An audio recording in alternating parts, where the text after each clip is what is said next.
Que Dieu vous bénisse et que la grâce de Dieu soit avec toutes les personnes qui me suivent. Je vous salue, moi, votre frère, le frère Jérémie d'Almeida. Je vous salue dans le nom glorieux, mais aussi puissant de notre Seigneur et Sauveur Jésus-Christ. Nous allons répondre à plusieurs questions. Nous allons répondre à plusieurs questions sur les femmes pasteurs. Parce que en Côte d'Ivoire, pour ceux qui ne le savent pas, une femme a été établie comme pasteur par des hommes. Des pasteurs l'ont fait des cours théologiques de 5 ans et ensuite on l'a donné le ministère, ce qui est une abomination même. C'est un blasphème, une injure. D'ailleurs, je tiens à dire ceci de façon rapide. Femme pasteur dans la Bible, cela n'existe pas. Il n'y a aucun verset pour soutenir une telle folie. Femme pasteur, pourquoi on ne dit pas homme pasteur? Ça n'existe pas dans la Bible. C'est une femme que je respecte beaucoup, Nastou, qui fait de la comédie chez Go, mais qui par quelle magie, par quel mécanisme, les pasteurs l'ont établi, le pasteur, pasteuse, je ne sais pas si c'est pasteur ou pasteuse. Mais la Bible dit ceci, le verset le plus mal compris. Ce verset que je vais lire là est très mal compris par beaucoup de pasteurs. Nous sommes dans 1 Timothée chapitre 2, à partir du verset 11. 1 Timothée chapitre 2, à partir du verset 11. Que la femme écoute l'instruction, l'enseignement en silence, avec une entière soumission. Une entière soumission. Pas une soumission partielle, une entière soumission. La femme doit écouter l'instruction, l'enseignement, la prédication avec une entière soumission. Je ne permets pas à la femme d'enseigner. Ça, c'est le Saint-Esprit dans Paul. Je ne permets pas à la femme d'enseigner, ni, il y a deux choses dans ce verset-là.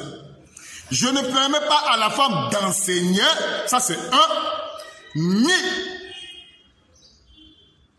de prendre de l'autorité sur l'homme, mais elle doit demeurer dans le silence. Le mot silence là, c'est ça ce qu'on appelle l'enseignement ou la prédication. Alors par quel mécanisme? Aujourd'hui, vous voyez, on a établi Nastou, qui est une comédienne. Les pasteurs l'ont établi pasteuse. Alors que cela n'a rien à voir avec les Saintes Écritures. On ne peut pas soutenir ça dans la Bible. Nous avons du respect pour les femmes.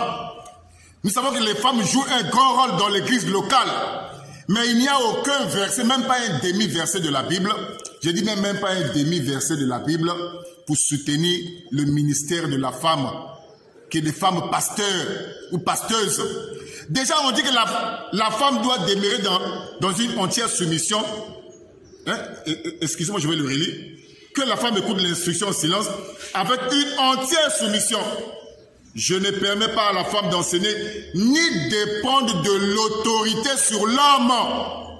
Dans une église locale, il y a des hommes et des femmes. Lorsque déjà une femme est pasteur ou pasteuse, elle se pointe déjà devant le peuple de Dieu. Elle prend déjà l'autorité sur tout le peuple de Dieu. Or, cela est interdit dans la Bible. Cela est interdit dans la Bible. Elle ne doit ni enseigner, ça c'est un, ni prendre de l'autorité. Or, les ministères de la parole, ce sont les ministères d'autorité. Le pasteur, il a l'autorité sur le peuple de Dieu. Et vous prenez un tel ministère, vous le donnez à une femme au nom de Nastou. Mes frères, ces femmes-là que vous voyez sont en train de rendre un service à Dieu, mais en dehors de sa volonté. Et après l'enlèvement de l'église épouse, lorsque l'enlèvement aura lieu, la plupart de ces femmes-là seront battues dans la rue.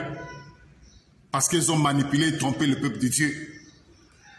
Cette chose-là n'existe pas dans la Bible. À l'époque de Jésus, il y avait des femmes, mais il n'y a même pas un demi-verset de la Bible où Jésus a établi une femme. Ça n'existe pas dans la Bible. Nulle part. Ça existe seulement dans ces églises-là qui ne respectent pas la volonté de Dieu. On fait rapidement une deuxième vidéo.